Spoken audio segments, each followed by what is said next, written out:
पहले आप ये सुनो। हेलो। जी। हाँ? कहीं जा रही हो क्या? नहीं, बोलो। सिर्फ मुझे वापस से लेने आ जाओ। अभी? कोई पैसे लेने आ जाओ, फिर बोल रहा हूँ मुझे कल बहुत याद है। बहुत गंदी तरीके से। देखिए बहुत मांगा था उसने मुझे। ठीक है आया बहुत किस तक करना कितना मांगा मुझे आके ले जाओ। ये है लखनऊ की 32 साल की मधु सिंह और बस 5 महीने पहले ही इसकी शादी हुई थी एक मर्चेंट नेवी ऑफिसर से। उनकी फैमिली और फ्रेंड ने सोचा था कि ये एक बहुत ही ज्यादा परफेक्ट मैच है, क्योंकि मधु भी बहुत ज्यादा एम्बिशियस थी और ये लड़का भी उन्हें बहुत ज्यादा सही लग रहा था। लेकिन 5 अगस्त 2025 की रात को मधु उसके ही फ्लैट में डेड मिली। यहाँ पर जो मधु सिंह का हस्बैंड था अनुराग सिंह, उसका ये कहना है कि मधु सिंह ने खुद ही सुसाइड किया था, पर मधु की फैमिली का यहाँ पर कुछ और ही कहना था इस केस के लिए। बेसिकली उनका आरोप अनुराग की फैमिली के ऊपर था कि जब से मधु की शादी हुई है तब से उसे पैसों के लिए, मेंटली, फिजिकली और दहेज के लिए परेशान किया जा रहा था, और ये कोई सुसाइड नहीं बल्कि ये एक प्लान मर्डर था। अब ये सारी कंडीशन देखने के बाद तुम्हें ये लग रहा होगा कि ये केस दहेज का है, लेकिन ये केस बहुत ही ज्यादा कॉमन है और हो सकता है कि आपके किसी जानने वाले के साथ भी ऐसा कुछ हो जाए।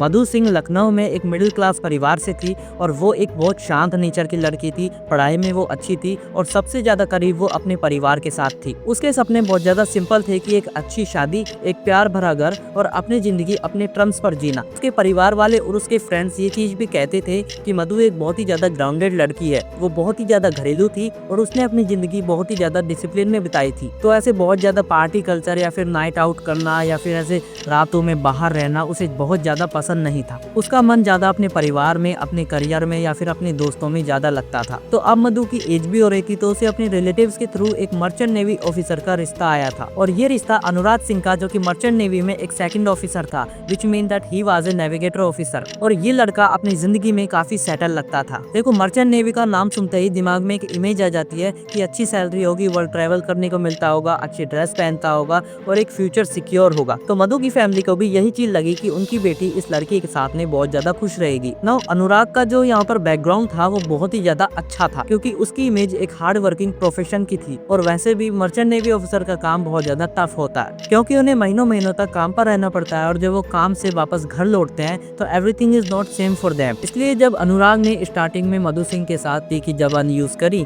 तो उसकी फैमिली ने इतना ज्यादा शक नहीं किया, क्योंकि उन्हें लगता था कि ये लड़का हमेशा बहुत ज्यादा फ्रस्ट्रेटेड रहता है, इसलिए वो मधु से इस टोन में बात करता है। और ये सब चीजें देखने के बाद भी उसकी फैमिली को वो लड़का बहुत अच्छा लग रहा था। इसलिए 25 फरवरी 2025 को लखनऊ में एक अच्छे वेन्यू पर अनुराग और मधु की शादी करा दी जाती है। ये शादी बहुत ज्यादा ग्रैंड हुई थी और आप फोटो में देख ही सकते हो कि ये दोनों बहुत ज्यादा खुश लग रहे थे। वैसे मधु के लिए ये एक नई शुरुआत थी, अपना पति, अपना घर और अपनी जिंदगी। शादी के बाद ये दोनों गोमती नगर एक्सटेंशन में एक मॉडर्न फ्लैट में शिफ्ट हो गए थे। अनुराग का काम ऑफशोर्स का होता था, तो कभी वो घर पर होता था और कभी असाइनमेंट पर होता था। लेकिन शादी के बाद मधु का टाइम इतना स्मूथ नहीं जा रहा था जितना कि उसकी फैमिली को लग रहा था। रिपोर्ट्स के मुताबिक शादी के बाद अनुराग और उसकी फैमिली ने मधु से 15 लाख रुपए मांगे थे। मधु की फैमिली इतनी ज्यादा फाइनेंशियली स्ट्रांग नहीं थी और इसलिए उन्होंने पहले बस 5 लाख रुपए दिए थे। पर पैसों का प्रेशर वहीं खत्म नहीं हुआ, क्योंकि मधु की मां ने पुलिस को ये बताया कि अनुराग उसे मेंटली हरेस करता था। कभी उसके कपड़ों को लेकर कमेंट किया करता था, तो कभी उससे खाना सर्व करने के तरीके को लेकर कमेंट किया करता था,